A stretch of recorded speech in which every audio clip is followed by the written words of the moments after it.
हाँ तो बच्चों, वेलकम टू अरिविहान, जो आपकी पढ़ाई को आसान और मजेदार बनाता है।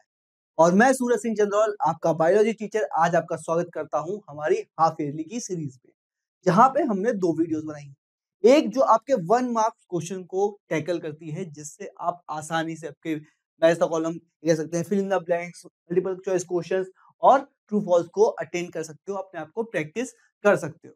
उसी सीरीज में हमने एक वीडियो ये बनाई है जिसमें हम आपको दे रहे हैं 2 मार्क क्वेश्चंस, 3 मार्क क्वेश्चंस और 4 मार्क क्वेश्चन, मतलब कि very short answers and long answer.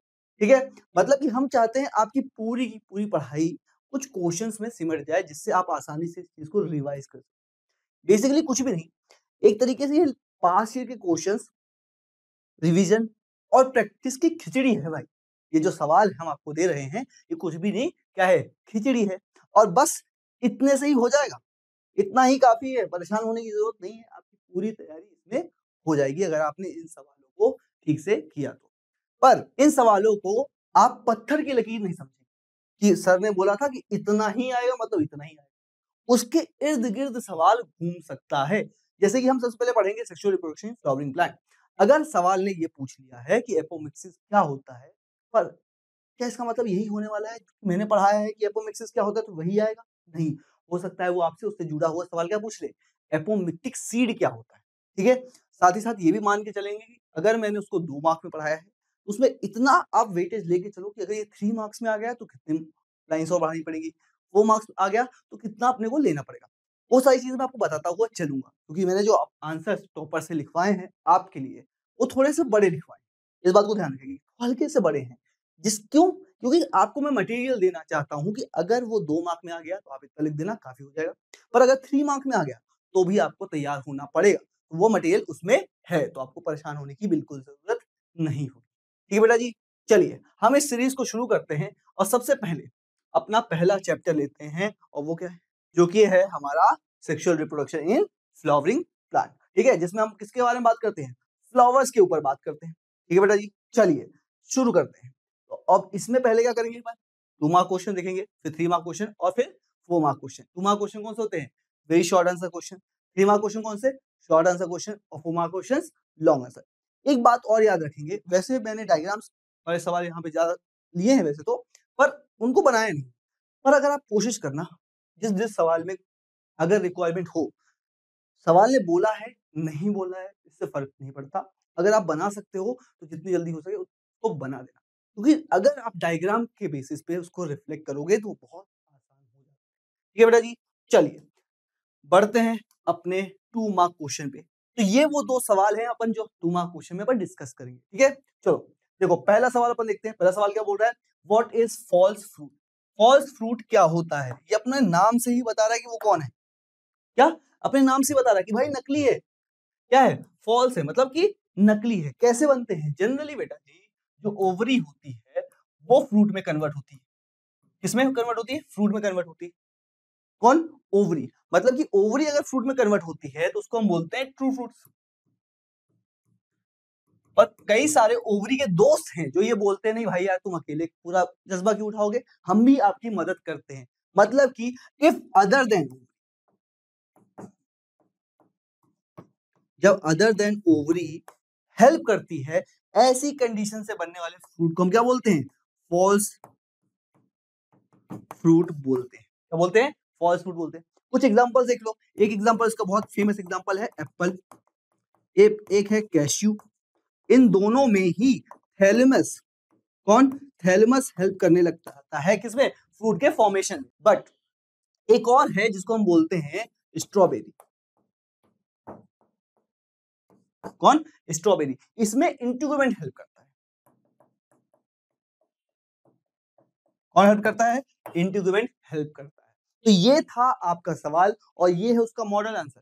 और मैंने अपने वर्ड्स में भी आपको समझा दिया है। पर अगर आपको मॉडल आंसर देखना है, ये परफेक्ट मॉडल आंसर है आपका। 2 मार्क्स इसमें कंप्लीटली मिल जाएंगे। पर अगर ये मार्क्स 3 मार्क्स हो जाता तो हम क्या करते? ये एग्जाम्पल वाला पोर्शन साथ में ऐड कर देते, हमारे 3 मार्क्स पक्के हो जाते। ठीक है बेटा जी? अब ऐसे ही अब अपन बढ़ेंगे अगले सवाल पे। तो आप इसका स्क्रीनशॉट ले सकते हो, वैसे इसका पीडीएफ हम साथ में देंगे, परेशान होने की जरूरत नहीं है। है ना? चलो, अगला सवाल लिखते हैं। हमारा अगला सवाल क्या बोल रहा है बेटा जी? What is apomixis and what is its importance? अब ये सवाल अपने आप में दो है, ठीक है? मतलब कि अगर मैं इसको डिवाइड करना चाहूँ तो इस डेफिनेशन के 1 मार्क होंगे और इस इंपॉर्टेंस के 1 मार्क्स होंगे। पर 2 नंबर के लिए हम जनरली लिखते हैं 30 वर्ड्स, 40 वर्ड्स, इससे ज्यादा नहीं लिखते। उसको इसके अंदर समेटना होगा, ठीक है? चलो, एपोमिक्सिस क्या होता है? एपोमिक्सिस कुछ भी नहीं, एक तरीके का एसेक्सुअल रिप्रोडक्शन है। क्या है? एसेक्सुअल रिप्रोडक्शन है। पहली बात तो ये समझो कि एक तरीके का एसेक्सुअल रिप्रोडक्शन है जो मिमिक करता है। क्या करता है? मिमिक करता है, नकल करता है किसकी? सेक्सुअल रिप्रोडक्शन की। और सेक्सुअल रिप्रोडक्शन में क्या बनता है? सीड्स बनता है। मेन कंपोनेंट उसका सीड है। ये मत बोल देना फ्रूट है। फ्रूट तो उसका खाना था जो आप हम खा रहे हैं। तो उसका मेन चीज बनाने का क्या था? सीड। ऐसे ही सेक्सुअल जो हमारा एसेक्सुअल रिप्रोडक्शन है, कौन? एपोमिक्सिस, वो मिमिक करता है सेक्सुअल रिप्रोडक्शन का और सीड्स को बनाता है।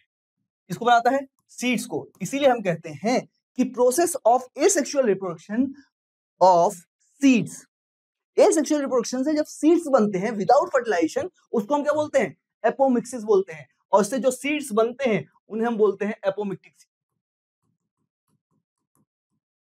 क्या बोलते हैं? Apomictic seed. अगर आप ये डेफिनेशन यहां से लेके यहां तक जो आपकी दी हुई है इसको पढ़ोगे, वही बात लिखी हुई है। और जनरली इसके 1 मार्क आपको आरामी से मिल जाएंगे अगर आपने इसको ऐसे पढ़ा, या कह सकते हैं ऐसे लिखा है तो। ठीक है, अब बात है यूजेस की, या कह सकते हैं इंपॉर्टेंस की। इसकी इंपॉर्टेंस की, तो इंपॉर्टेंस क्या है इसकी? ये एक कॉस्ट एफिशिएंट मेथड है सीड्स को बनाने की। क्या बहुत कॉस्ट एफिशिएंट है? सीड्स कैसे? Seeds hybrid seeds. कैसे सीड्स? हाइब्रिड सीड्स को बनाने के लिए। और क्या है? It has great use for plant breeding when scientific traits of a plant have to be preserved. Basically हम जब scientific traits को preserve करना चाहते हैं उस टाइम पे भी बहुत ज्यादा यूज किया जाता है। एक और इसका यूज है ऐसे प्लांट्स, जो जनरली सीडलेस थे अभी तक, पर उनको सीड में कन्वर्ट करना है, उनके लिए भी ये बहुत अच्छा प्रोसेस होता है। ठीक है बेटा जी, चलिए अब अपन आगे बढ़ते हैं। हमने 2 मार्क क्वेश्चन तो खत्म कर लिए, अब अपन कदम रखेंगे 3 मार्क क्वेश्चन और उसमें डिस्कस करेंगे ये 3 सवाल, है ना? चलो सवाल देखो, पहला सवाल क्या है? Differentiate between microsporogenesis and megasporogenesis. Microsporogenesis और मेगास्पोरेजेंसिस के बीच में हमें डिस्कशन करना है। ओके, बेसिकली डिफरेंशिएट करना है।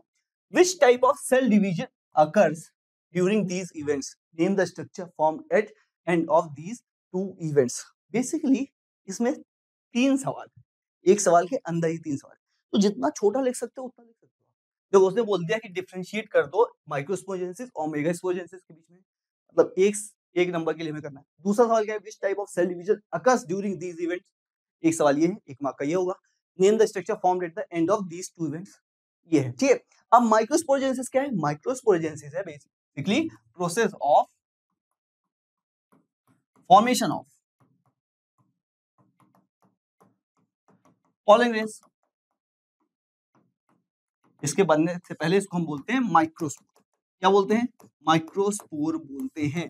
बेसिकली ये बनता है डिप्लॉइड माइक्रोस्पोर मदर सेल से।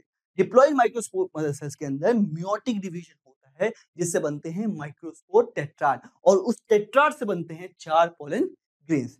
तो ये थी प्रोसेस किसकी? माइक्रोस्पोरोजेनेसिस की, जो यहाँ पे आपकी पूरी लिखी हुई है।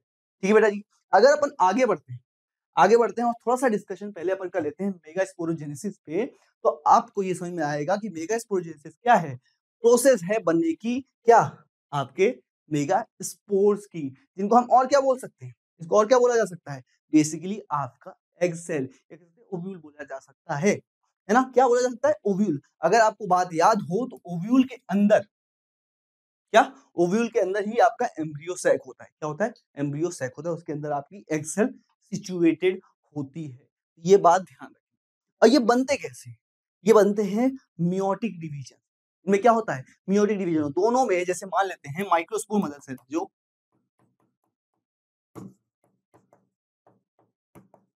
और मेगास्पोर मदर सेल है,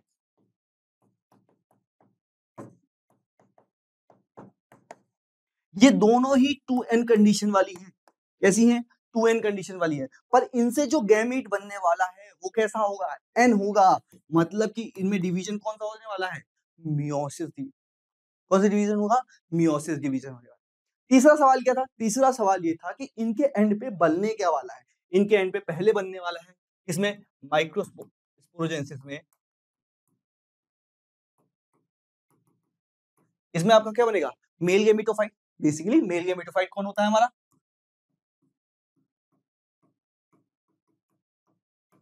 मेल गेमेटोफाइट हम बोलते हैं पॉलन ग्रेन्स को। कौन बना, पॉलन ग्रेन्स पर। वहीं पे अगर मैं माइक्रोस्पोरोजेंसिस की बात करूं, सॉरी मेगास्पोरोजेंसिस की बात, अब अगर मेगास्पोरोजेंसिस की बात करता हूं तो इसमें आपके बनेंगे फीमेल गेमेटोफाइट। एट लास्ट की बात कर रहा हूं, आखिरी प्रोडक्ट की, और आखिरी प्रोडक्ट जो है फीमेल गेमेटोफाइट है, मतलब किसकी बात हो रही है, एम्ब्रियो सैक की बात हो रही है। और आपने आइडियल आंसर तो देख ही लिया था, जिसकी हमने बात कर ली है, जिसके हमें पूरे मार्क्स मिलेंगे कितने, 3। ठीक है, अब अगर आप चाहते हो, मान लो ये सवाल 3 की जगह 4 मार्क्स का था, कितना मार्क्स का, 4 मार्क्स का, तो लिखने के लिए अपन इतना ही लिखते हैं, बस साथ में क्या कर देते, थोड़ा सा पॉलन ग्रेन का डायग्राम बना देते, साथ में हमारे एम्ब्रियो साइक का डायग्राम बना देते, हमारा काम। ठीक है बेटा जी, और एम्ब्रियो साइक का डायग्राम मैं भी आपको अगले ही सवाल में आई थिंक दिखाने वाला हूं, क्योंकि अगला सवाल है ही इस पे। ठीक है, चलो देखो अगला सवाल क्या बोल रहा है, with a neat diagram explain typical angiosperm ovule and 7 sailed 8 nucleate nature of female gametophyte. Female gametophyte का मतलब क्या होता है, एम्ब्रियो साइक। अभी अपन पीछे पढ़ के आए हैं कि मेल गैमेटोफाइट का मतलब क्या होता है, पोलन ग्रेन्स, और फीमेल गैमेटोफाइट का मतलब क्या होता है, एम्ब्रियो साइक। ठीक है बेटा जी, तो चलो पहली बात तो अपन देखते हैं ओव्यूल का स्ट्रक्चर। इसका 2 स्ट्रक्चर पूछे अपन ने, उसमें ओव्यूल का भी स्ट्रक्चर पूछा है और फीमेल गैमेटोफाइट या सकते हैं एम्ब्रियो साइक का भी स्ट्रक्चर पूछा है, मतलब कि डायग्राम की हेल्प से समझाना है। तो अब ओव्यूल क्या है, क्या है ओव्यूल, क्या है, इसमें 2 लेयर्स होती हैं, 2 इंट्यूमेंट्स होते हैं जनरली, ये हैं, जिसके अंदर क्या कौन प्रेजेंट है, एम्ब्रियो सैक प्रेजेंट है, और इसके अंदर प्रेजेंट होता है ये न्यूक्लियस। यही न्यूक्लियस सेल डिवाइड होकर बाद में बनाता है एम्ब्रियो सैक को, इस बात को ध्यान रखेंगे। और इसमें एक एंड पड़ा अच्छा है जिसको हम बोलते हैं माइक्रोपाइलर। क्या बोलते हैं बेटा, माइक्रोपाइलर एंड। ये बेसिकली जो हमारा ओव्यूल है, ये कह सकते हैं ओव्यूल की जो लेयरिंग है, ये एम्ब्रियो सैक को बचाने का काम करती है, प्रोटेक्ट करती है बाहर के एनवायरनमेंट से। ठीक है, चलो आगे बढ़ते हैं और अब अपन देखते हैं हमारे एम्ब्रियो सैक का डायग्राम और उसके बारे में डिस्कस करते हैं। अब एम्ब्रियो सैक क्या है, एम्ब्रियो सैक को ही हम बोलते हैं फीमेल गैमेटोफाइट। अब फीमेल गैमेटोफाइट का मतलब क्या है, फीमेल गैमेटोफाइट बेसिकली एक ऐसा है जो गैमीट को कैरी कर रहा है, मेल गैमेटोफाइट जो मेल गैमीट को कैरी कर रहा है। तो मेल गैमीट को कैरी कौन कर रहा है, पॉलिनेज। ऐसे ही फीमेल गैमीट को कौन कैरी कर रहा है, एम्ब्रियो सैक।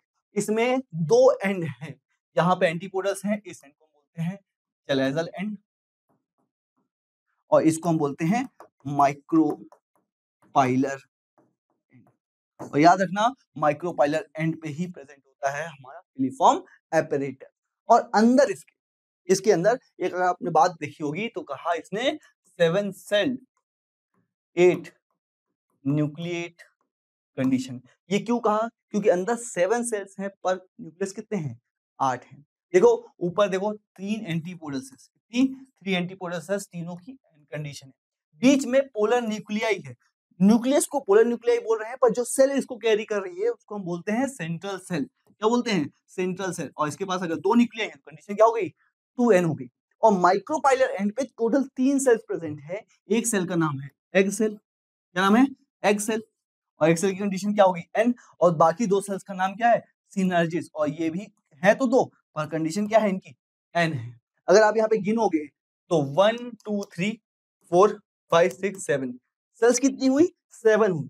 पर अगर मैं न्यूक्लियस गिनने जाऊं देखो 1 2 3 4 5 6 7 और 8, टोटल कितने न्यूक्लियस, 8 न्यूक्लियस, इसीलिए कंडीशन बोला गया था 7 सेल 8 न्यूक्लियस। ठीक है बेटा जी, ये था एम्ब्रियो सैक का डायग्राम। ठीक है, जो आप पिछले वाले क्वेश्चन में बना सकते थे अगर वो 4 मार्क्स का आता तब। ठीक है बेटा जी, चलिए आगे बढ़ते हैं और एक सवाल हम और अपने 3 मार्क्स में देख लेते हैं, जो कि क्या है, mention 4 strategies involved to prevent self pollination. तो 4 ऐसी स्ट्रेटजीज बतानी है जो सेल्फ पॉलिनेशन को प्रिवेंट करती है। बेसिकली प्लांट कभी कभी खुद से पॉल्यूशन के खिलाफ कई सारी टेक्निक्स को डेवलप कर लेता है, उन टेक्निक्स को ही ये पूछ रहा है। और ऐसी टोटल कितनी है, 4 हैं जो हमें बतानी है। एक है डाइकोगेमी, क्या है, डाइकोगेमी, और एक है डाइक्लाइनी, क्या, डाइकोगेमी डाइक्लाइनी, क्या यही 2 हैं, 2 और हैं, हर्कोगेमी भी है। ठीक है, उस पर अपन डिस्कस करते हैं, पहले इन दोनों को डिस्कस करते हैं। डाइकोगेमी क्या है, डाइकोगेमी ये है कि जब एंथर और स्टेगमा का नेचर जो है वो डिफरेंट टाइम है। डिफरेंट टाइम क्या है, वो मैच्योर ही अलग अलग टाइम पे हो रहे हैं। बेसिकली हम चाहते हैं कि एक ही फ्लावर के अंदर अगर मेल और फीमेल हैं तो दोनों एक दूसरे से मिल ही ना पाए। क्या मिल ही ना पाए? कैसे ना मिल पाए? एक तरीका ये है कि दोनों का मैच्योरेशन टाइम बदल दो। अगर मैच्योरेशन टाइम बदल गया दोनों मिल ही नहीं पाएंगे। दोनों आपस में फर्टिलाइजेशन कब कर सकते हैं? जब दोनों की टाइमिंग मैच्योरेशन की एक हो जाएगी तब। और उसी से बचाने के लिए हम क्या कर लेते हैं? डाइकोगेमी। हम नहीं कर रहे, फ्लावर कर रहा है, और वो क्या कर लेता है? डाइकोगेमी कर लेता है। एक कंडीशन है डाइक्लाइनी। अब डाइक्लाइनी क्या है? बेसिकली डाइक्लाइनी का मतलब होता है फॉर्मेशन ऑफ यूनिसेक्सुअल फ्लावर। क्या? यूनिसेक्सुअल फ्लावर का ही फॉर्मेशन। वो क्या करने लगता है? भैया मेल फ्लावर को अलग कर दो, फीमेल फ्लावर को अलग कर दो। जब रहेंगे ही नहीं तो झंझट ही क्या, है ना? तो ये 2 टेक्निक्स थी जो हमने यहाँ पे डिस्कस करनी। इसके अलावा 2 और टेक्निक्स हैं जो हमें डिस्कस करनी है। उनमें से एक है आपकी हर्कोगेमी और एक है आपकी सेल्फ इनकम्पैटिबिलिटी। अब हर्कोगेमी क्या है? हर्कोगेमी बेसिकली है फिजिकल मीटिंग से रोक दो। फिजिकल बैरियर लगाओ कोई सा। अब ये फिजिकल बैरियर किसी भी टाइप का हो सकता है। जैसे यहाँ पे एक एग्जांपल अगर देखोगे जो मैं बहुत कम यूज करता हूँ, आइरिस नाम का एक प्लांट होता है, उसके ऊपर उसकी जो स्टिग्मा होती है उसके ऊपर बोर्ड लाइक एक कवरिंग प्रेजेंट होती है।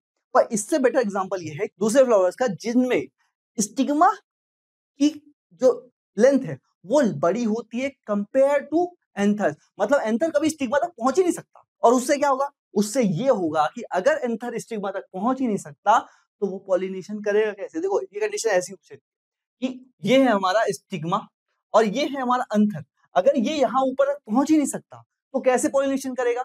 इसी को हम क्या बोलते हैं? हर्कोगेमी बोलते हैं। वहीं पे फोर्थ कंडीशन है सेल्फ इनकम्पैटिबिलिटी। क्या? Self incompatibility. अगर गलती से पॉलिनेशन पहुंच गया स्टिग्मा पे तो केमिकल नेचर उसका अलाउ ही नहीं करेगा। मतलब अपने खुद के बंदे को घर में घुसने मत दो भाई, है ना? ये सिंपल सी कंडीशन है। तो ये थी वो 4 टेक्निक्स जिससे हम क्या कर सकते हैं? प्रिवेंट कर सकते हैं सेल्फ फर्टिलाइजेशन को। किसको? सेल्फ फर्टिलाइजेशन को। वैसे हम इसको डेवलप नहीं कर रहे, इसको प्लांट ने खुद डेवलप किया है सेल्फ फर्टिलाइजेशन को अवॉइड करने के लिए। क्यों? उसका रीजन कई सारे रीजन है। इनब्रीडिंग डिप्रेशन हो जाता है जो कि नहीं होता किसमें? क्रॉस पॉलिनेशन में। और यहाँ पे रिकॉम्बिनेंस जनरेट नहीं होते, इसलिए वो इवोल्यूशन उतना फास्टर नहीं कर सकते compare to cross pollinating plants. इसलिए वो अवॉइड करना चाहते हैं। ठीक है, चलिए अब अपन चलते हैं आगे और अब अपन देखेंगे 4 मार्क्स क्वेश्चंस। ठीक है, अब 4 मार्क्स क्वेश्चन क्या है? लॉन्ग क्वेश्चंस हैं। अगर ऐसे सवाल इसमें अगर ऐसा आता है कि आप उसमें डायग्राम बना सको तो जरूर बनाना, ये बहुत इंपॉर्टेंट चीज हो जाती है। तो पहला सवाल देखते हैं भाई। पहला सवाल क्या है? Differentiate between embryo sac and endosperm, seed and ovule, self pollination and cross pollination. मतलब सवाल के अंदर कई सारे सवाल है भाई। तो चलो पहला पार्ट देख लेते हैं। पहला पार्ट क्या है? Differentiate between embryo sac and endosperm. Embryo sac और एंडोस्पर्म के बीच में हमें डिफरेंशिएट करना है। तो कई सारे बेसिस पे अपन कर सकते हैं। जैसे कि एम्ब्रियो सैक और एंडोस्पर्म के बीच में अगर डिफरेंशिएट करना चाहते हैं तो पहला चीज है हमारा स्ट्रक्चर। दोनों के स्ट्रक्चर में ही एक बड़ा डिफरेंस हमें देखने को मिल जाता है कि एम्ब्रियो सैक क्या एक ओवल स्ट्रक्चर है और फ्लावरिंग प्लांट का, वही एंडोस्पर्म क्या है? एक न्यूट्रिटिव टिश्यू है। क्या है? न्यूट्रिटिव टिश्यू है। ये क्या है? एक स्ट्रक्चर है। ये टिश्यू है जो क्या करता है? सीड को खाना देने का काम करता है। कौन? ओव्यूल क्या है? एक स्ट्रक्चर है। वहीं पे जो हमारा एंडोस्पर्म है वो टिश्यू है जो फर्टिलाइजेशन के बाद बना है। ओव्यूल फर्टिलाइजेशन के पहले से बना हुआ है। इस बात का ध्यान रखेंगे ना। वहीं पे आगे बात करेंगे अपन इस पे ही तो कुछ और बात आप देख पाओगे कि अगली बात है फॉर्मेशन की बने कैसे हैं। एम्ब्रियो सैक कैसे बनता है? हैप्लॉइड मेगास्पोर न्यूक्लियस से। वहीं एंडोस्पर्म कैसे बना है? जब प्राइमरी एंडोस्पर्म न्यूक्लियस किससे फ्यूज हो गई है? प्राइमरी एंडोस्पर्म न्यूक्लियस किससे फ्यूज हो गई है? सेकंड मेल गैमीट से फ्यूज हो गई है, तब फॉर्म हुआ है एंडोस्पर्म। वहीं पे अगर फंक्शंस की बात करें सिंपल से तो एम्ब्रियो सैक क्या करता है? एग सेल को प्रोड्यूस करता है फॉर फर्टिलाइजेशन। वहीं पे एंडोस्पर्म है क्या है? फर्टिलाइजेशन के बाद जो एम्ब्रियो बनने वाला है उसका खाना है। हमने बात की ना कि न्यूट्रिटिव टिश्यू है। वहीं पे अगर सेल टाइप की बात कर लेते हैं तो एम्ब्रियो सैक क्या होता है? 2 हैप्लॉइड न्यूक्लियस और 6 अलग से न्यूक्लियस। बात समझना, 2 हैप्लॉइड न्यूक्लियस साथ में रहते हैं और 6 हैप्लॉइड सेल्स अलग से रहती है जिसके अंदर सेल्स हैं। वहीं एंडोस्पर्म क्या है? ट्रिप्लॉइड कंडीशन होती है जो कि कैसे बनी है? बाद में बनी है। अगर यहाँ पे आप कंफ्यूज हो रहे हो इस वाली बात पे, यहाँ पे देखो ये बात आपको कंफ्यूज कर सकती है कि 2 haploid nuclei and 6 haploid cell. क्या कंफ्यूज हो रहे हो? होना नहीं चाहिए, क्योंकि अगर आपको एम्ब्रियो सैक का स्ट्रक्चर याद है तो आपको एक बात याद होगी, ऊपर 3 सेल्स प्रेजेंट थी, नीचे एक ओव्यूल था, साथ में 2 सिनर्जिड्स थी। तो ये क्या हो गई आपकी 6 हैप्लॉइड सेल्स हो गई और बीच में आपके 2 हैप्लॉइड न्यूक्लियाई अलग से प्रेजेंट थे जो कि एक सेल के अंदर थे जिसका नाम क्या था, सेंट्रल सेल। उसी बात को इसे थोड़ी अलग वे में लिखा है, किस वे में, 2 haploid nuclei and 6 haploid cells के बीच। ठीक है बेटा जी, तो ये था हमारा पहला डिफरेंशियल किसके किसके बीच में, एंडोस्पर्म और हमारे एम्ब्रियो सैक के बीच में। ठीक है, चलिए अब अपन बात करते हैं दूसरे डिफरेंशिएशन के बीच में जो कि है सीड एंड ओव्यूल। इस पे कि सीड कौन है और ओव्यूल कौन है। तो इसमें मेन डिफरेंस क्या है, पहली बात तो डेफिनेशन ही देख लेते हैं। क्या है, a seed is mature ovule that has been fertilized while an ovule is an immature structure that develops into seed after fertilization। यहाँ पे भी वही बात है, जो ओव्यूल है वो प्री फर्टिलाइजेशन का स्ट्रक्चर है और जो सीड है वो पोस्ट फर्टिलाइजेशन का स्ट्रक्चर है। ओव्यूल ही सीड में कन्वर्ट होगा आफ्टर फर्टिलाइजेशन। इस बात को अपन ध्यान रखेंगे, है ना भाई। चलो आगे बढ़ते हैं, इसमें दूसरा पार्ट पढ़ते हैं और क्या हो सकता है इनके बीच में डिफरेंशिएशन। कंपोजिशन की बात हो सकती है, seed has seed coat, an embryo has a food storage part and ovule has integument and micropyle and nucellus। Main बात है फंक्शंस की, किसकी, फंक्शन की। सीड क्या करता है बेटा जी, basically reproduction dispersion of plant को कैरी करता है। बेसिकली हम कह सकते हैं वो एम्ब्रियो को लेके जाता है जिससे नया प्लांट बन सके। वहीं ओव्यूल क्या करता है, ovule is involved in the fertilization process and contains female gamete. क्या करता है, फीमेल गैमीट को कैरी करता है। दोनों चीजें कैरी कर रही है, सीड क्या कैरी कर रहा है, एम्ब्रियो कैरी कर रहा है, वहीं पे हमारा ओव्यूल क्या कैरी कर रहा है, फीमेल गैमीट को कैरी कर रहा है। आगे बढ़ते हैं, लोकेशन देखो, लोकेशन में देखोगे तो आपको पता चलेगा कि सीड कहाँ पे लोकेटेड है, फ्रूट्स के अंदर। वहीं पे ओवरी के, फ्लावर की जो ओवरी होती है उसके अंदर लोकेटेड होता है हमारा क्या, ओव्यूल। ठीक है बेटा जी, तो ये बातें थी जो हमने दूसरी पढ़ी, इसके किसके बीच में, सीड और ओव्यूल के बीच में डिफरेंशिएशन। आगे देखेंगे सेल्फ एंड क्रॉस पॉलिनेशन के बीच में डिफरेंशिएशन। सेल्फ और क्रॉस में बहुत सिंपल सी बात है, बात ही सही है। अगर खुद से पॉलिनेशन हो जा रहा है तो उसको हम बोलते हैं सेल्फ पॉलिनेटिंग प्लांट। वहीं पे जिनमें क्रॉस पॉलिनेशन हो रहा है उनको क्या बोलते हैं, क्रॉस पॉलिनेटिंग प्लांट। तो बेसिकली ट्रांसफर ऑफ पॉलिनेशन पे बात डिपेंड करती है, किसी ने खुद से कर लिया सेम फ्लावर में या कह सकते सेम प्लांट में, तो वो क्या कहलाता है, सेल्फ पॉलिनेशन। वहीं पे अगर एक प्लांट से दूसरे प्लांट पे गया या एक फ्लावर से दूसरे फ्लावर में गया है तो उस कंडीशन को हम क्या बोल देते हैं, क्रॉस पॉलिनेशन। वहीं पे एक बात और समझो कि सेल्फ पॉलिनेशन में जेनेटिक वेरिएशंस नहीं आते हैं, क्रॉस पॉलिनेशन में आते हैं। एक्सटर्नल एजेंट्स क्या है, सेल्फ नो एक्सटर्नल एजेंट। क्यों, अगर सेल्फ फर्टिलाइजेशन हो रही है तो उसको किसी भी पॉलिनेटर की जरूरत नहीं है, वो खुद से पॉलिनेशन कर रहा है। पर अगर क्रॉस पॉलिनेशन हो रहा है तो वहां पे आपको पॉलिनेटिंग एजेंट की जरूरत पड़ेगी। इस बात को अपन ध्यान रखेंगे। ठीक है, अब चलो अपन आगे बढ़ रहे हैं और दूसरा सवाल देख रहे हैं अपने 4 मार्क्स क्वेश्चन का, जो कि आखिरी सवाल होने वाला है हमारे sexual reproduction in flowering plants का। ठीक है, देखो, what do you understand by double fertilization, write its importance. तो हम डबल फर्टिलाइजेशन से क्या समझते हैं और इसकी क्या इंपॉर्टेंस है, ये बात है। तो अगर इसको डिवाइड करना चाहूँ तो कैसे डिवाइड कर सकता हूँ, तो 4 मार्क्स का क्वेश्चन था, मैं ये समझ लेता हूँ कि पहला पार्ट जो है डेफिनेशन वाला वो 2 मार्क का रहा होगा और इंपॉर्टेंस भी 2 मार्क का रहा होगा, तो उस हिसाब से मुझे लिखना पड़ेगा। ठीक है, अब देखो जो डबल फर्टिलाइजेशन है इसमें टोटल 2 फर्टिलाइजेशन, मैं सिंपल छोटे पार्ट में इसको आप समझा देता हूँ। 2 फर्टिलाइजेशन है, डबल फर्टिलाइजेशन के अंदर कितने फर्टिलाइजेशन है, 2।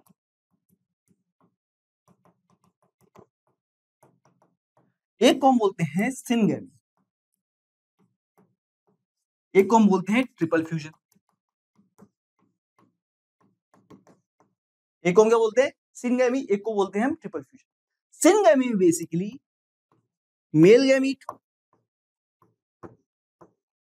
आप इसको प्राइमरी मेल गैमीट बोल सकते हो, जो कि मिलता है किससे, आपके एग सेल से।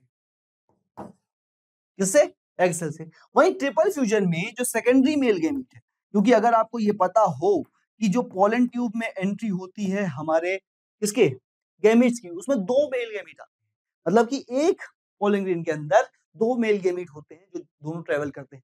एक पहला जो मेन होता है वो जाके मिलता है एग सेल से, वहीं पे जो दूसरा मेल गैमीट होता है वो जाके मिलता है आपके सेंट्रल सेल या आपके तो प्री एंडोस्पर्मिक न्यूक्लियस से।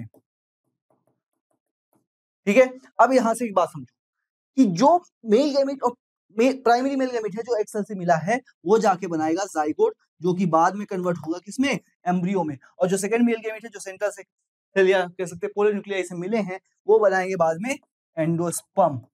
इस बात को अपन ध्यान रखेंगे। और क्योंकि 2 बार आपका हो रहा है क्या, फर्टिलाइजेशन, इसीलिए इसको हम क्या बोलते हैं, डबल फर्टिलाइजेशन बोल देते हैं। ठीक है। अब यहाँ पे एक बात नोटिस और करने वाली है कि यहाँ पे जो जाइगोट बना है ये 2n कंडीशन का होगा। क्यों? क्योंकि मेल गैमेट n है और एक्सेल भी n है, n मिलकर क्या बने 2n। पर यहाँ पे मेल गैमेट n है पर आपका प्री एंडोस्पर्मिक न्यूक्लियस या इन अदर टर्म्स बोल सकते हैं आपका जो पोलर न्यूक्लियस है सेंट्रल सेल है वो क्या है 2n है। इसकी वजह से एंडोस्पर्म क्या बनेगा 3n का बनेगा। इस बात को ध्यान रखेंगे ना। चलिए अब बात करते हैं अपन इसके इंपॉर्टेंस की कि इसकी इंपॉर्टेंस क्या हो सकती है। डबल फर्टिलाइजेशन क्यों जरूरी है, ऐसी क्या चीज है भाई कि जरूरी है। पहली बात तो एम्ब्रियो डेवलपमेंट। क्यों एम्ब्रियो डेवलपमेंट? क्योंकि फॉर्मेशन ऑफ डिप्लॉइड जाइगोट हुआ है जिससे क्या होगा जेनेटिक डाइवर्सिटी जनरेट होगी और नए नए कॉम्बिनेशन के प्लांट जनरेट होंगे। साथ ही साथ न्यूट्रिटिव सपोर्ट मिलेगा। क्यों? देखो दो फर्टिलाइजेशन हुआ, पहला हुआ था सिंगेमी, सिंगेमी से क्या बना जाइगोट, जाइगोट बाद में कन्वर्ट किया हुआ किसमें एम्ब्रियो में जो कि जनरेशन को आगे लेके बढ़ेगा। पर साथ ही साथ आपका बना है एंडोस्पर्म 3n कंडीशन वाला। और हम बहुत देर से पढ़ते हुए आ रहे हैं कि ये न्यूट्रिटिव है। क्यों न्यूट्रिटिव है? क्योंकि ये खाना प्रोवाइड करता है किसको हमारे एम्ब्रियो को। मतलब जब तक एम्ब्रियो सीड के अंदर है जब तक वो प्रोपोगेट नहीं हो रहा है तब तक वो किसके भरोसे जिंदा रहेगा एंडोस्पर्म के भरोसे जिंदा रहेगा। इस बात को अपन ध्यान, ठीक है बेटा जी। और यहाँ पे हम अपना पहला चैप्टर खत्म करते हैं जिसमें अपन ने कई सारे सवाल लिए, उसके मैंने कुछ आंसर दिए। अब उस पे मॉडल आंसर जो टॉपर्स ने लिखे हैं वो भी मैंने यहाँ पे लगाए हैं। और अगर आप इसकी स्क्रीनशॉट नहीं ले पा रहे हो या परेशान हो रहे हो तो हमने इस वीडियो के साथ ही आपको पीडीएफ भी दिया हुआ है। और अगर आप ये लेक्चर हमारे ऐप पे देख रहे हो तो ऐप में एक अलग से सेक्शन बनाया गया है नोट्स वाला, उसमें आपको हर एक चीज डिटेल में मिल जाएगी। और फिर भी अगर आपको समझ में नहीं आती है, कुछ और रिवीजन आपको करना हो तो हमने बायोलॉजी के लिए, स्पेशली बायोलॉजी के लिए हमने mind maps chapter wise create किए हैं जिससे आप बहुत इजीली अपने सिलेबस को रिवाइज कर सकते हो। ठीक है बेटा जी। चलिए अब अपन आगे बढ़ते हैं और अगला चैप्टर देखते हैं जो कि है ह्यूमन रिप्रोडक्शन। और अपनी आज की कथा निभाते हुए पहले अपन देखेंगे 2 मार्क्स क्वेश्चन, फिर 3 मार्क्स और फिर 4 मार्क्स। तो ये 3 सवाल अपन पढ़ने वाले हैं 2 मार्क्स क्वेश्चन। अब एक बात याद रखना बेटा जी, थोड़ा सा जल्दी जल्दी अपन इस वीडियो को खत्म करेंगे क्योंकि देखो आंसर्स लिखे हुए मुझे आपको कोर चीज समझानी है। बेसिकली आपको क्वेश्चन और आंसर चाहिए, आपको प्रैक्टिस करनी है, लेक्चर नहीं ले रहा हूं मैं यहाँ पे, है ना। तो अपन थोड़ा शॉर्ट में ही कवरेज करेंगे। पहला चैप्टर था, आपके लिए नया वीडियो था, इसलिए हमने थोड़ा डिटेल में बातें की, पर आगे अपन थोड़ा शॉर्ट में बातें करते हैं। ठीक है बेटा जी। चलिए आगे बात करते हैं और पहला सवाल देख लेते हैं। पहला सवाल हमारा क्या है, Why testes are found outside the abdominal cavity in males? तो मेल्स में टेस्टिस आउटसाइड बॉडी क्यों पाए जाते हैं? बिकॉज उनको थोड़ा कूलर टेम्परेचर चाहिए। और ये कूलर टेम्परेचर क्यों चाहिए? For spermatogenesis. और यही बात एक अच्छी राइटिंग में और अच्छे लफ्जों में यहाँ पे, ठीक है बेटा जी। चलो अब अपन बढ़ते हैं अपने अगले सवाल पे। इस बात को याद रखना कि ज्यादा बातें अपने को समझनी नहीं, हमें देखना है कि आंसर फॉर्मुलेट कैसे होता है और क्वेश्चन कौन सा अच्छा है। जैसे ये क्वेश्चन आपके लिए इंपॉर्टेंट है और आंसर कैसे फॉर्मुलेट किया जाए उस पे।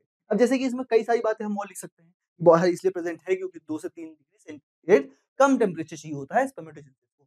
वो सारी बातें कैसे अरेंज की जाती हैं वो यहाँ पे लिखा है। ठीक है, चलो आगे बढ़ते हैं, अगला सवाल देखते हैं। अगला सवाल क्या बोल रहा है, what will happen if Leydig cells of testis in males are destroyed. तो लेडिक सेल जो है टेस्टिस की वो अगर डिस्ट्रॉय हो जाती तो क्या होगा?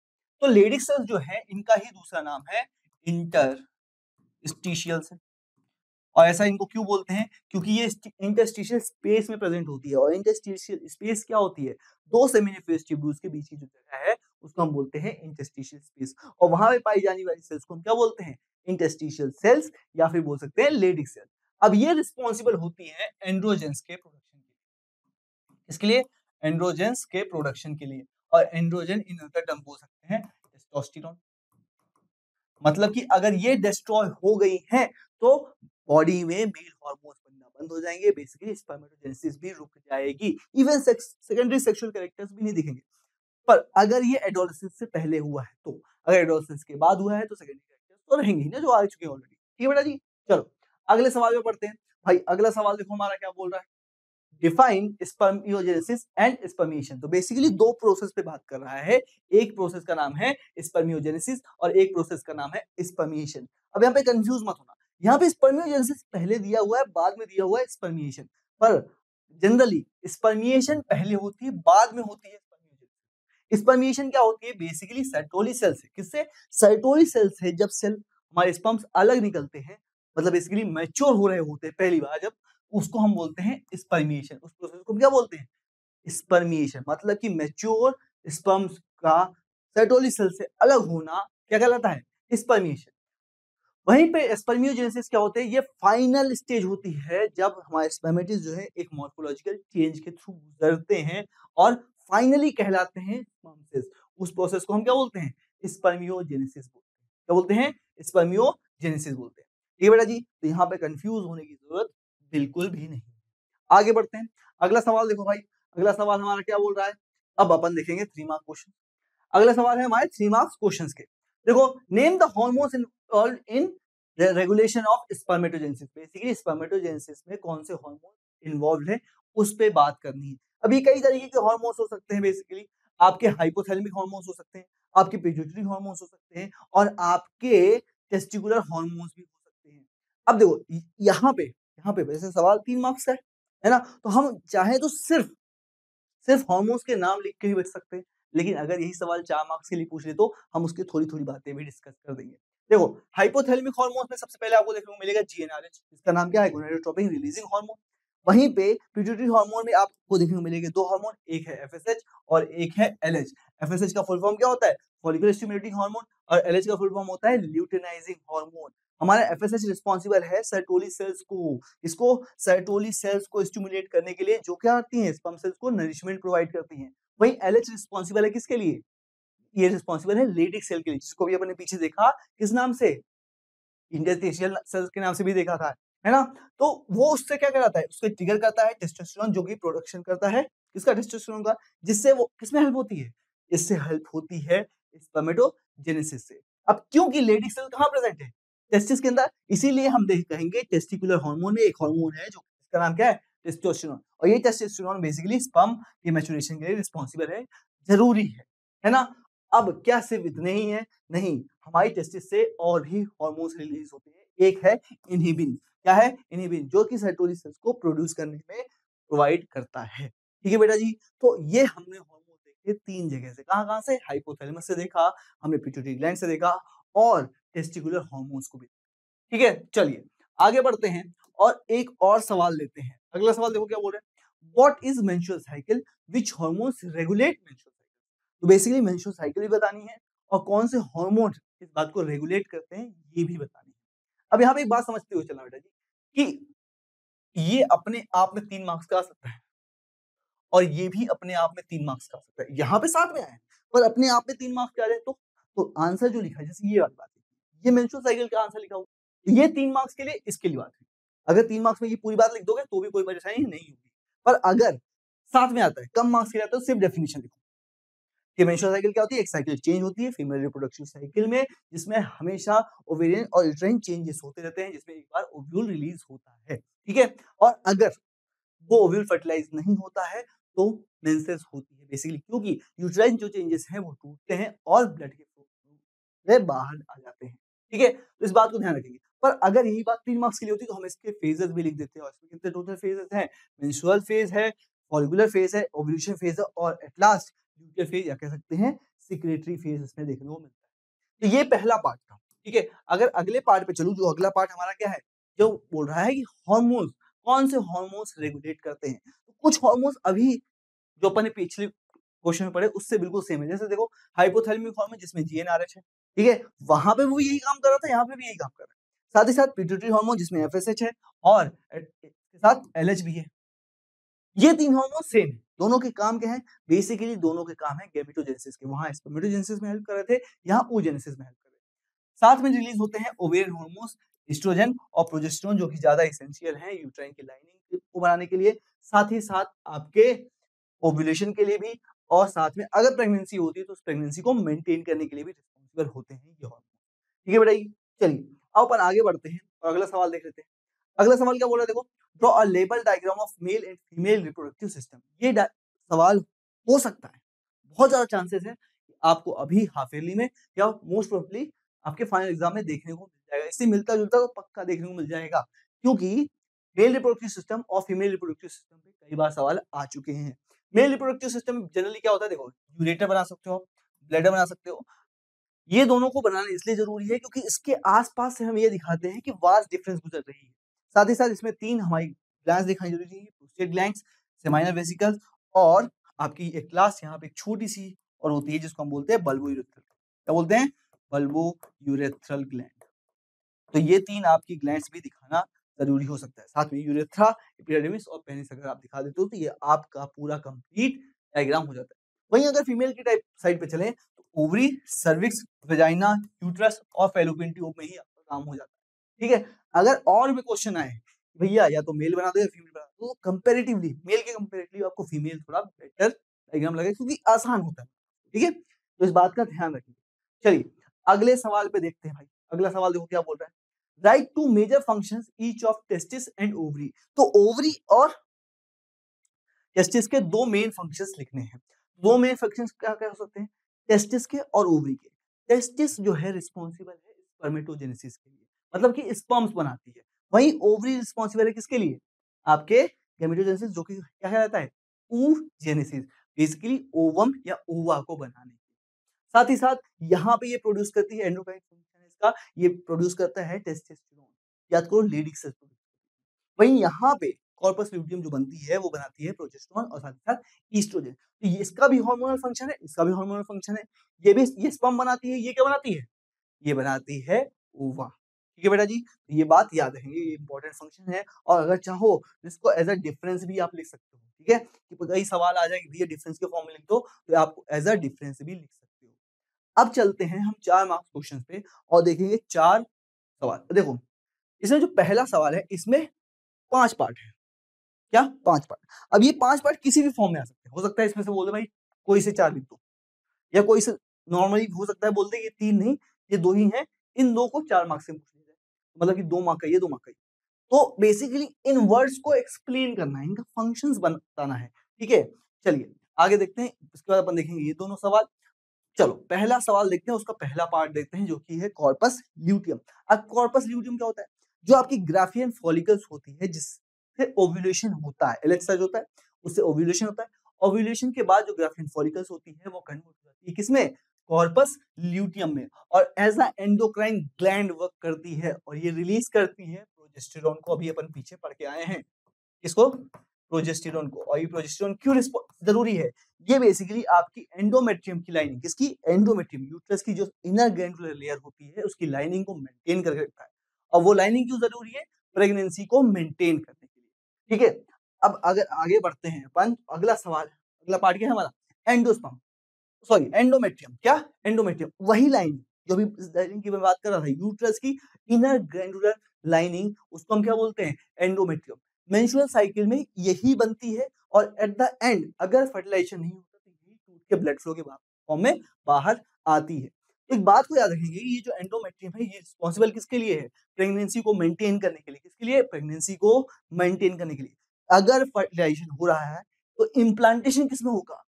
इस लाइनिंग में होगा। और इस लाइनिंग को मेंटेन कौन सा हार्मोन करता है? प्रोजेस्टेरोन। ठीक है? चलो थर्ड पार्ट पे बढ़ते हैं। थर्ड पार्ट देखो क्या है? एक्रोसोम। बेसिकली आपका जो स्पर्म है, क्या? जो स्पर्म है उस पे जो हेड है उसके ऊपर एक अलग से स्पेशलाइज्ड स्ट्रक्चर प्रेजेंट होता है जिसको हम बोलते हैं एक्रोसोम। और इस एक्रोसोम में होते हैं आपके एंजाइम। क्या होते हैं? एंजाइम। और ये एंजाइम क्या क्यों रिस्पॉन्सिबल है? ये एंजाइम इसलिए रिस्पॉन्सिबल है या कह सकते हैं इसलिए जरूरी है क्योंकि जो आपका ओवा है जब फर्टिलाइजेशन के लिए जाएगा उसके आसपास कई सारी ग्रेनुलोसा सेल्स प्रेजेंट है। उन ग्रेनुलोसा सेल्स को इसे डिग्रेड करना पड़ेगा। ये एंजाइम उन सेल्स को डिग्रेड करने के काम आता है। ठीक है? चलो अब देखते हैं अगला पार्ट। अगला पार्ट किस पे बात कर रहा है भाई? अगला पार्ट बात कर रहा है स्पर्म की टेल पे। किस पे? स्पर्म की टेल। अब ये जो स्पर्म की टेल होती है ये स्पर्म का सबसे लॉन्गेस्ट पार्ट है। क्या है? Longest part. स्पर्म में कई सारे पार्ट हैं, हेड है, नेक है, आपका भी बॉडी सेक्शन है और उसके बाद टेल। अब ये जो बॉडी सेक्शन मैंने बोला है ये टेल का ही एलोंगेटेड पार्ट अपर साइड पे, इसमें ही प्रेजेंट होता है माइटोकॉन्ड्रिया जो कि क्या प्रोवाइड करता है? एनर्जी प्रोवाइड करता है किसको? स्पर्म को, जिससे वो मोबाइल हो सके। ठीक है? अब चलते हैं आगे, आखिरी पार्ट देखते हैं पहले क्वेश्चन का। पहला क्वेश्चन का आखिरी पार्ट है फिम्ब्री। अब फिम्ब्री जो है वो है फैलोपियन ट्यूब का सबसे एंड फिंगर लाइक प्रोजेक्शन वाला पार्ट। किसका? फिंगर लाइक प्रोजेक्शन वाला पार्ट। अब इस फिंगर लाइक प्रोजेक्शन वाले पार्ट का मेन काम है क्या, ओव्यूलेशन का कलेक्शन। अगर ओवम रिलीज हुआ है ओव्यूलेशन के टाइम पे, उस ओवम को कलेक्ट करके आगे इन्फर्टिबुलम को फिर एम्पुला साइड पे आगे बढ़ाना, जिससे वो फर्टिलाइजेशन की साइड पे पहुंच सके और स्पर्म उसे फर्टिलाइज कर सके। ठीक है, ये किसका पार्ट है, फेलोपियन ट्यूब का पार्ट है। ठीक है बेटा जी, चलिए अगले सवाल पे पढ़ते हैं। अगला सवाल हमारा बात कर रहा है किस पे, स्पर्मेटोजेनेसिस एंड oogenesis। सवाल क्या बोल रहा है, what is spermatogenesis and oogenesis, briefly describe the process. मतलब स्पर्मेटोजेनेसिस की प्रोसेस को ब्रीफली डिस्क्राइब करो और oogenesis को भी। कोई खास डिफरेंस नहीं है, कोई खास डिफरेंस। स्पर्मेटोजेनेसिस क्या है, एक कंटिन्यूअस प्रोसेस है जिसमें स्पर्म्स बनते हैं, और एक oogenesis क्या है, इसमें फीमेल गैमेट ओवरी बोलती है। तो ये याद रखेंगे, स्पर्म का प्रोडक्शन कंटिन्यूअस होता है, ओवरी में ओवा का नहीं होता है। मतलब oogenesis पूरी लाइफ टाइम नहीं चलती है, पर स्पर्मेटोजेनेसिस पूरे लाइफ टाइम चलती रहती है। देखो अब इसमें प्रोसेस की बात करें तो एक है माइटोटिक फेज, एक है मियोटिक फेज और एक है स्पर्मियोजेनेसिस। माइटोटिक फेज में जनरली मेल जर्म सेल बार-बार डिवाइड कर जाती है और बनाती है स्पर्मेटोगोनिया। और वही स्पर्मेटोगोनिया जब मियोटिक डिवीजन या कैसे मियोटिक फेज के थ्रू गुजरती है, तो फर्स्ट मियोटिक के बाद बनती है प्राइमरी स्पर्मेटोसाइट और सेकंड के बाद बन जाती है क्या, स्पर्मेटिड्स। और यही स्पर्मेटिड्स क्या, यही आपके स्पर्मेटिड्स जब स्पर्म में बनते हैं, इसमें स्पर्मेटिड्स जब स्पर्म में कन्वर्ट होते हैं, तो इस प्रोसेस को क्या बोल देते हैं हम, स्पर्मियोजेनेसिस बोलते हैं। वहीं पे अगर मैं oogenesis की बात करूं, इसकी oogenesis की, तो oogenesis में ओवा बनता है, पर ये प्रीनेटल टाइम पे ही हो जाता है। इसीलिए पहले फेज का अगर नाम देखोगे तो प्रीनेटेड फेज ही है, जिसमें oogonia बहुत सारे प्राइमरी oocytes को बना लेता है और अरेस्ट हो जाता है किसमें, प्रोफेज 1 में। किसमें, प्रोफेज 1 में। वहीं जब प्यूबर्टी आती है तो मियोसिस 1 रिज्यूम होता है, आगे कंप्लीट होता है। और याद रखना, प्यूबर्टी के टाइम पे ओनली आपका मियोसिस 1 कंप्लीट होगा। जब आपका स्पर्म आके ओवा को टच करेगा, तब जाके कहीं उसकी मियोसिस सेकंड कंप्लीट होती है। इस बात का हमेशा ध्यान रखिए, मतलब 3 फेज में हो रहा है और 3 डिफरेंट टाइम पे हो रहा है। इसका मियोसिस 1 में एंट्री कब हो गई, जब प्रीनेटेड एम्ब्रियो बना हुआ था तब, पर वहां पे आके कहां पे, प्रोफेज 1 में ही अरेस्टिंग हो गई थी। पर जब प्यूबर्टी आई तो मियोसिस 1 कंप्लीट हुआ, पर मियोसिस 2 शुरू नहीं हुआ। यहाँ पे याद रखना, मियोसिस 1 कंप्लीट हुआ पर मियोसिस 2 शुरू नहीं हुआ है। वो कब होगा, जब स्पर्म आके इसको टच करेगा फर्टिलाइजेशन के लिए। ठीक है, चलिए अपन आगे बढ़ते हैं और अगला सवाल देखते हैं। अगला सवाल क्या बोल रहा है, draw a label diagram of human sperm and explain it's different part. अभी अपन ने बात की थी पिछले साल इस सवाल में ही, कि कितने पार्ट्स होते हैं। बेसिकली मेन 3 पार्ट हैं, एक को बोलते हैं हेड, एक है आपका मिडिल पीस और एट लास्ट है क्या, टेल। हेड के ऊपर क्या प्रेजेंट है, एक्रोसोम, जिसमें बेसिकली क्या प्रेजेंट होता है, हाइड्रोलेज एंजाइम प्रेजेंट होते हैं, जो कि ओवा के आसपास के सेल्स को डिग्रेड करने में हेल्प करते हैं।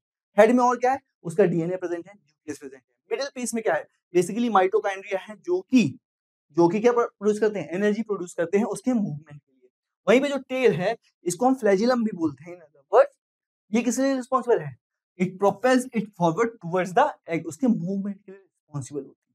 ठीक है बेटा जी, तो ये था उसके पार्ट्स के ऊपर डिस्कशन। पर मेन सवाल क्या बोल रहा है, मेन सवाल तो बोल रहा है भैया कि हमें डायग्राम बना के दिखाओ। तो ये है डायग्राम। अब हो सकता है कुछ बच्चों को ये बहुत भारी लगे, तो सिंपल सा डायग्राम बना सकते हो। कुछ ऐसा हेड बना दो, उसके ऊपर कुछ इस तरीके का एक्रोसोम, ये क्या है, एक्रोसोम, ये हेड है, इसमें ये रहा आपका न्यूक्लियस, ये हल्का से छोटी सी नेक बनाओ। फिर आप ऐसे कुछ इस तरीके से आप बनाओगे मिडिल पीस, और इसमें क्रिस क्रॉस कंडीशन में ऐसे होल्स बनाने हैं और इनको आपस में कनेक्ट कर देना है, और ये क्या बन जाएंगे आपके माइटोकॉन्ड्रिया। और यही माइटोकॉन्ड्रिया किसके लिए रिस्पॉन्सिबल थे, एनर्जी के लिए। इसके बाद भाई इसकी सिर्फ पूंछ बनानी है, क्या, सिर्फ पूंछ बनानी है। ये रहा हेड, ये रहा बीच का ये मिडिल पीस, और एट लास्ट ये क्या है, इसकी टेल है। ठीक है, अगर यहाँ पे नोटिस करोगे तो एक ये मेन पार्ट है, एक ये मेन पार्ट है, और कहाँ गई टेल, ये रहा मेन पार्ट। पर इसमें कई सारे छोटे पार्ट्स भी हैं, जैसे कि माइटोकॉन्ड्रिया हो गया, न्यूक्लियस हो गया, एक्रोसोम हो गया, नेक हो गई छोटी सी, और इसकी पूरी बॉडी पे क्या प्रेजेंट होती है, प्लाज्मा मेम्ब्रेन। अगर लेबलिंग करना चाहो तो ये लेबलिंग भी कर सकते हो आप। ठीक है, चलो अपन आगे बढ़ते हैं भाई, और सवाल को आगे बढ़ा जाए और एक और सवाल करते हैं। देखो सवाल, right differences between menarche and menopause. चलो अब मेनार्क और मेनोपॉज पे सवाल आया है। मेनार्क क्या है, मेनार्क है बेसिकली मेंस्ट्रुअल साइकिल होना, और मेनोपॉज क्या है, मेंस्ट्रुअल साइकिल्स का बंद हो जाना। तो पहली बात अपन डेफिनेशन समझ लेते हैं। डेफिनेशन क्या है, जब फर्स्ट मेंस्ट्रुअल साइकिल होती है तो उसको बोलते हैं मेनार्क, और जब लास्ट होती है तो उसको बोलते हैं मेनोपॉज के बाद होना ही नहीं। दूसरा पार्ट देखो, एज ऑफ अकरेंस कब कब हो सकता है। बेसिकली एडोलेसेंस जब आती है फीमेल्स में, वो टाइम 11 से 14 साल का, प्यूबर्टी जब आ रही है उसको हम क्या बोलेंगे, मेनार्क। और वहीं पे 45 टू 55 जब मेनोपॉज आएगा, मतलब बेसिकली क्या, मिडिल एज ऐसी जहाँ पे मेंस्ट्रुअल साइकिल बंद हो रही है। अगर हार्मोनल चेंजेस की बात करें तो मेनार्क के टाइम पे जो आपके रिप्रोडक्टिव हार्मोन्स है वो ज्यादा होंगे, मेनोपॉज के टाइम पे कम होंगे ऑब्वियसली, क्योंकि मेंस्ट्रुअल साइकिल अगर शुरू हो रही है तो हार्मोन्स बढ़ेंगे, अगर मेंस्ट्रुअल साइकिल बंद हो रही है तो हार्मोन्स घट जाएंगे। रिप्रोडक्शन एबिलिटी ऑब्वियसली मेनार्क के बाद आएगी, मेनोपॉज के बाद खत्म हो जाएगी। अब आगे बढ़ते हैं, कुछ और बात कर लेते हैं भाई। देखो यहाँ पे खत्म नहीं हुआ पूरा डिफरेंस। देखो बेसिकली एक फिजिकल चेंज हमें देखने को मिल सकता है कि मेनार्क के बाद हमें सेकेंडरी सेक्सुअल कैरेक्टर्स देखने को मिल सकते हैं, वहीं पे मेनोपॉज के बाद रिप्रोडक्टिव फंक्शंस बिल्कुल रिग्रेसिव हो जाएंगे, खत्म हो जाएंगे। वहीं साइकोलॉजिकल इम्पैक्ट भी पड़ सकता है मेनार्क के बाद, जो कि एक एडोलेसेंस को मार्क करता है। वहीं मेनोपॉज बेसिकली आपकी एल्डरली लाइफ की तरफ आपके ट्रांजिशन को मार्क करता है। ठीक है, तो इन सवालों पे ध्यान जरूर देना भाई, और जो मैं बातें आपको बता रहा हूँ उनको भी याद रखना है। ठीक है बेटा जी, तो यहाँ पे हमारा खत्म होता है सेकंड चैप्टर, और अब अपन बात आगे बढ़ेंगे अपने थर्ड चैप्टर की तरफ, जिसका नाम है रिप्रोडक्टिव हेल्थ।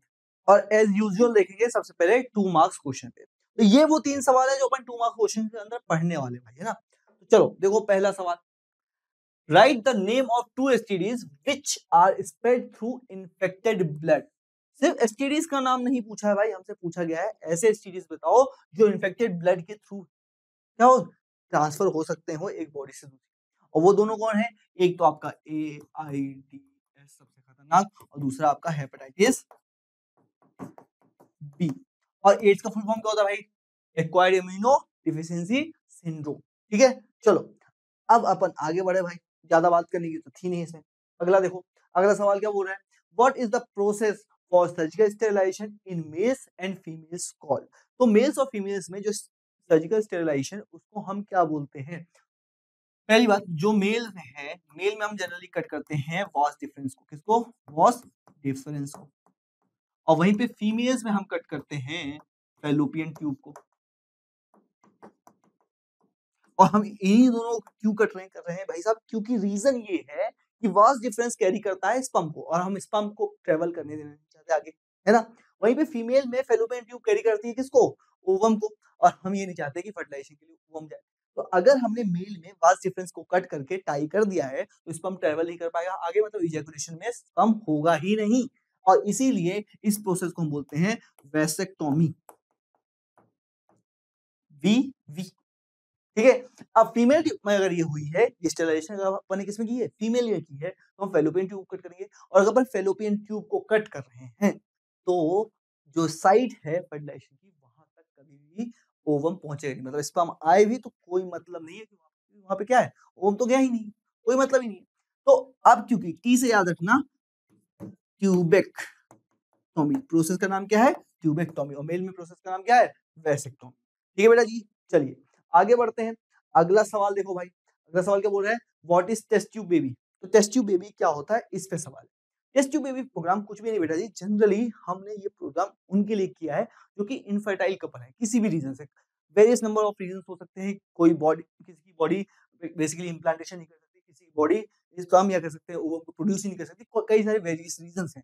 ऐसे रीजन में क्या किया जाता है, या तो मदर और फादर से निकाल लिया जाता है गैमेट्स, या फिर किसी डोनर से लिया जाता है, और लैब में फर्टिलाइजेशन करा के या तो बेबी को सरोगेट मदर में ट्रांसफर कर दो, या फिर अगर जो करंट मदर है जो बेबी की इच्छा रखना चाहते हैं वो खुद एक एनवायरनमेंट प्रोड्यूस कर सकते हैं, बेसिकली अगर उनका यूट्रस एनवायरनमेंट प्रोड्यूस कर सकता है, प्रेगनेंसी होल्ड कर सकता है, तो वहां पे ट्रांसफर कर देते हैं। ऐसे को हम बोलते हैं टेस्ट ट्यूब बेबी। इसका मतलब कभी ये नहीं होता है कि लैब में टेस्ट ट्यूब में बना दिया, नहीं, लैब में टेस्ट ट्यूब में नहीं बनाया जाता है। जनरली टेस्ट ट्यूब इसलिए नाम है क्योंकि लैब में बेसिकली हमने फर्टिलाइजेशन करा है, क्या करा है, फर्टिलाइजेशन करा है, इसलिए ऐसा बोलते हैं। ठीक है, चलो आगे बढ़ते हैं और अब देखते हैं 3 मार्क्स क्वेश्चन। और ये 3 सवाल हैं जो हम 3 मार्क्स क्वेश्चन में कवर अप करेंगे। देखो पहला सवाल, देखो पहला सवाल बोल रहा है, what are suggested reason of population explosion. तो पहली बात, तो पॉपुलेशन एक्सप्लोजन है क्या, एक पॉपुलेशन का बहुत तेजी से बढ़ना, इसको हम बोलते हैं पॉपुलेशन एक्सप्लोजन। जब हमारी आजादी हुई थी हम लोग बहुत कम थे, मतलब ऑब्वियसली उस टाइम पे ज्यादा थे पर इतना ज्यादा नहीं थे। आज बिलियंस पार है, इंडिया आज सबसे मोस्ट पॉपुलेटेड जगह है ना? तो एकाएक जो पॉपुलेशन बढ़ी है, इसी को हम बोलते हैं पॉपुलेशन एक्सप्लोजन। और इसका रीज़न क्या हो सकता है? इसका एक तो रीज़न है इंक्रीजिंग इन बर्थ रेट का नंबर बहुत ज़्यादा है भाई। दूसरा रीज़न है डिक्रीजिंग इन डेथ रेट, मतलब कि जिस रेट से लोग मर रहे हैं, उस रेट से कहीं ज़्यादा लोग पैदा हो रहे हैं। मतलब कि लोगों की बर्थ रेट ज़्यादा है कंपेयर टू डेथ रेट। अगर बैलेंस होती तो बात सही होती। लेकिन किसी की मौत की कामना नहीं कर रहा हूँ, इस बात को समझना। लेकिन पॉपुलेशन के नज़रिए से देखें तो ये बात गलत हो जाती है। साथ-साथ जो लोगों की नेचुरल डेथ हो जाया करती थी, बेसिकली अगर कोई किसी को मान लो कोई एक ऐसी बीमारी हो गई है नॉर्मल, जो पहले टाइम पे नॉर्मल नहीं थी, बहुत कठोर थी, जैसे निमोनिया एक टाइम पे बहुत खतरनाक बीमारी माना जाता था। लेकिन क्योंकि मेडिकल फैसिलिटीज़ ऐसी हो गई कि लोग बच जाते हैं आजकल। हैं? तो क्योंकि मेडिकल फैसिलिटीज़ अच्छी हैं, इसलिए लोग बच रहे हैं और उसकी वजह से भी पॉपुलेशन एक्सप्लोजन हो सकता है, ठीक है? और एक बहुत अलग सी बात है कि हमारा कोई प्रेडेटर नहीं है। ऐसा कोई नहीं है जिससे हमें डरने की ज़रूरत पड़े, है ना? हम लोगों से डरते हैं कि कोई हमारे घुस घुस के हमें ही ना मार दे भाई। हमारे प्रेडेटर तो वही है। जैसे कि मान लो चूहे को डर लग रहा है भाई बाज से कि बाज मेरे को उठा ले जाएगा। हमें किसी से डर है क्या? नहीं, हम मोस्ट सिविलाइज़्ड लोग हैं। हमें बस से डर है कि कोई दूसरा इंसान हमारे घर में तो हमें गोली ना मारे। ठीक है? चलो आगे देखते हैं। अगला सवाल देखो, what is amniocentesis? Right its effect and 2 advantages. तो एम्नियोसेंटेसिस क्या होता है? एम्नियोसेंटेसिस एक तरीके का डायग्नोस्टिक टेस्ट है जिसमें बेसिकली हम क्या करते हैं, एम्नियोटिक फ्लूइड्स के कुछ सेल्स को निकालते हैं, उसको लैब में चेक करते हैं और इस चेक करने से हमें पता चल सकता है कि कि जो होने वाला फीटस है, कह सकते हो होने वाला बेबी है, उसे कोई जेनेटिकल डिसऑर्डर तो नहीं है। अब इसके एडवांटेजेस क्या है? एडवांटेजेस ये हैं कि अगर कोई ऐसा डिसऑर्डर है जिसको हम जीन थेरेपी के थ्रू ट्रीट कर सकते हैं, तो आसानी से ट्रीट कर लेंगे। पर अगर ट्रीटेबल नहीं है, बेसिकली पेरेंट्स को एक इनसाइट मिल जाता है कि भाई हमारा जो बेबी होने वाला है, उसके लिए हमें कौन-कौन सी केयर की ज़रूरत पड़ सकती है। इसके कई सारे डिसएडवांटेजेस भी हैं। डिसएडवांटेजेस क्या है? डिसएडवांटेजेस ये है कि इसके थ्रू हमें फीटस का सेक्स भी पता चल जाता था, जेंडर भी पता चल जाता था और इंडिया में ये बहुत बुरी तरीके से मिसयूज़ किया गया था। किसके लिए? फीमेल फीटिसाइड के लिए। ठीक है? अगला सवाल देखो, is the use of contraceptive justify? Give reason. तो क्या अच्छी बात है कॉन्ट्रासेप्टिव्स का यूज करना? जी हाँ, बिल्कुल अच्छी बात है। कई सारे रीजन दिए जा सकते हैं। एक तो हेल्थ रीजन दे सकते हैं, साथ ही साथ सोशल बेनिफिट्स भी अपन दे सकते हैं। हेल्थ रीजन क्या दे सकते हैं कि कई सारी फ्रीक्वेंट प्रेगनेंसी से अवॉइड कर सकता है, मेंस्ट्रुअल हेल्थ को बना सकता है और क्या बेसिकली हमें सेक्सुअली ट्रांसमिटेड डिसीज से बचा सकता है। वहीं पे अगर सोशल बेनिफिट्स की बात करूँ तो पॉपुलेशन ग्रोथ को कंट्रोल कर सकता है। ऑब्वियस सी बात है, अगर फ्रीक्वेंटली प्रेगनेंसी हो रही है मतलब फ्रीक्वेंटली बच्चे पैदा होंगे, उससे पॉपुलेशन एक्सप्लोजन हो सकता है। फैमिली प्लानिंग में हेल्प करता है और साथ ही साथ वुमेन्स को सस्टेनेबल होने में भी मदद करता है। ठीक है? अगर 4 मार्क्स की बात करते हैं तो अब अपने पास है 2 सवाल, जो हमें डिस्कस करेंगे, उसके बाद इस चैप्टर को रैप अप करेंगे। ठीक है? चलो पहला सवाल देखो। पहला सवाल ये बोल रहा है, suggest some methods to assist infertile couples to have children. मतलब इनफर्टाइल कपल्स के लिए कई सारे मेथड्स बने हैं जिनको हम एआरटी बोलते हैं। क्या बोलते हैं? ART, assisted reproductive techniques. इसमें से पहली टेक्निक, जो पहला टाइप ऑफ टेक्निक्स है, उसको हम बोलते हैं आईवीएफ। क्या बोलते हैं? IVF, in vitro fertilization. क्या बोलते हैं? In vitro fertilization. अब ये 3 टाइप का हो सकता है। कितने टाइप का? 3 टाइप का। पहले टाइप को हम बोलते हैं जिफ्ट। क्या बोलते हैं? शिफ्ट। दूसरे टाइप को हम बोलते हैं आईयूटी और तीसरे टाइप को वो बोलते हैं टेस्ट ट्यूब प्रोग्राम। ठीक है? अब जिफ्ट क्या है? बेसिकली हमने मदर और फादर दोनों से ही स्पर्म और ओवम को कलेक्ट किया, लैब में दोनों का फर्टिलाइजेशन कराया, बाद में ज़ाइगोट को, इस बात को याद रखना है, इसका फुल फॉर्म क्या होता है? ज़ाइगोट इंट्राफैलोपियन ट्रांसफर, जिसकी वजह से ज़ाइगोट को हमने कहाँ ट्रांसफर किया है? फैलोपियन ट्यूब में। और फैलोपियन ट्यूब में जनरली ज़ाइगोट 8 टू 16 वाली कंडीशन में रहता है, मतलब मोलुलर कंडीशन में रहता है। दूसरा है इंट्रायूट्राइन ट्रांसफर। क्या? Intrauterine transfer. मतलब कि अगर ज़्यादा 32 हो गई, तो हम उसको कहाँ ट्रांसफर करते हैं? यूट्रस में, जिससे इजीली उसका फर्टिलाइजेशन या कह सकते हैं उसका इम्प्लांटेशन हो सके। क्या हो सके? उसका इम्प्लांटेशन हो सके। उसको हम क्या बोलते हैं? इंट्रायूट्राइन ट्रांसफर, आईयूटी बोलते हैं। ठीक है? वहीं पे अगर हम टेस्ट ट्यूब प्रोग्राम की बात करें तो इसमें हम क्या करते हैं? मेल और फीमेल दोनों से कलेक्ट करते हैं, ज़ाइगोट बनाते हैं, स्टिमुलेटेड कंडीशन में रख सकते हैं बाहर भी। बाद में उसको फैलोपियन ट्यूब में ट्रांसफर कर सकते हैं। वहीं पे सेकंड टाइप बात करें कि गैमीट इंट्राफैलोपियन ट्रांसफर, जिसको हम गिफ्ट भी बोलते हैं। क्या? Gamete intrafallopian transfer. अब इसमें हम बेसिकली ओवम ट्रांसफर कर रहे हैं। मतलब कि ओवरी खराब है, ओवम प्रोड्यूस नहीं हो रहा। तो हम क्या करेंगे? किसी दूसरे की बॉडी से सरोगेट बॉडी से या कह सकते हैं डोनर बॉडी से क्या निकालेंगे, वहां से ले लेंगे ओवम और फेलोपियन ट्यूब में ट्रांसफर कर देंगे। इसके बाद नॉर्मल कॉपुलेशन से फर्टिलाइजेशन हो सकता है। वहीं पे एक तरीका है ICSI, इसको बोलते हैं इंट्रासाइटोप्लाज्मिक स्पर्म इंजेक्शन। किसी भी रीजन की वजह से अगर मेल पार्टनर फर्टिलाइजेशन के लिए अनकेपेबल है तब ये किया जाता है। बेसिकली कुछ भी नहीं, ओवम में ही हम क्या करते हैं, स्पर्म को थ्रू इंजेक्शन पहुंचाते हैं। ठीक है बेटा जी, तो ये टेक्निक थी जो हम किसी इनफर्टाइल कपल को दे सकते हैं बेस्ड ऑन देयर कंडीशंस। ठीक है, अगला सवाल देखो, what are the measures one has to take to prevent from contracting STDs, मतलब कि एसटीडी से बचने के लिए हम क्या कर सकते हैं, बेसिकली कुछ भी नहीं, सबसे बड़ी मेथड है सेफ सेक्सुअल प्रैक्टिस होनी चाहिए, मेडिकल केयर एंड टेस्टिंग होनी चाहिए। सेफ सेक्सुअल प्रैक्टिस बेसिकली एक टाइम पे एक से ज्यादा पार्टनर्स नहीं होने चाहिए, कॉन्डोम्स का प्रेफर बेसिकली यूज होना चाहिए। साथ ही साथ अगर मेडिकल केयर टेस्टिंग बात करूं तो रेगुलर हेल्थ चेकअप बहुत जरूरी है। साथ ही साथ रेगुलर ब्लड टेस्टिंग, मतलब साल में 1 से 2 बार आप ब्लड टेस्टिंग करा सकते हो, जो कि बेटर रहेगा। साथ ही साथ अगर आप अपने सेक्सुअल पार्टनर्स को जितना लिमिट कर सको वो उतना बेटर होगा। एट लास्ट आपकी पर्सनल हाइजीन भी मैटर करती है। आप अपने पर्सनल हाइजीन में क्या कर सकते हो, जेनेटिक हाइजीन बहुत इंपॉर्टेंट होती है, इसलिए हम इसको रिप्रोडक्टिव हाइजीन भी बोलते हैं, बहुत जरूरी है। अगर ये आप मेंटेन करते हैं तो एसटीडी से कांटेक्ट होने का चांसेस कम हो जाता है। ठीक है बेटा जी, और इसी के साथ हमारा तीसरा चैप्टर रिप्रोडक्टिव हेल्थ भी यहाँ पे खत्म हो। और बेसिकली अगर मैं कहूँ तो आपको जो रिप्रोडक्शन वाली यूनिट थी वो पूरी की पूरी यहाँ पे खत्म हो चुकी है। और अब अपन कदम रखेंगे दूसरी यूनिट में जिसका नाम है जेनेटिक्स एंड इवोल्यूशन। और जेनेटिक्स एंड इवोल्यूशन के पहले चैप्टर का नाम क्या है, principle of inheritance and variation, जो कि जेनेटिक्स का पहला चैप्टर है, उस पर हम अब बात करेंगे। और वो बातें होंगी एज यूजुअल, पहले 2 मार्क क्वेश्चन की, फिर 3 मार्क क्वेश्चन की और एट लास्ट 4 मार्क क्वेश्चन की। इंपॉर्टेंट क्वेश्चन का वीडियो देख लिया क्या, आधा ही था? अरे अरिविहान आपको हाफ ईयरली की आधी तैयारी थोड़ी कराएगा, हम कराएंगे आपको हाफ ईयरली की पूरी तैयारी, जो कि मिलेगी आपको अरिविहान एप्लीकेशन पर। वहां पर notes, time table, practice test तो मिलेगा ही, मैथ्स की फॉर्मूला शीट, केमिकल के रिएक्शन बुकलेट और बायोलॉजी के लिए माइंड मैपिंग टेक्निक का यूज करके हमने बनाया है हाफ ईयरली का बेस्ट कोर्स, जो आपको मिलेगा 100% फ्री। तो लिंक डिस्क्रिप्शन में है, अरिविहान एप्लीकेशन डाउनलोड कर लीजिए और हाफ ईयरली की तैयारी में लग जाइए।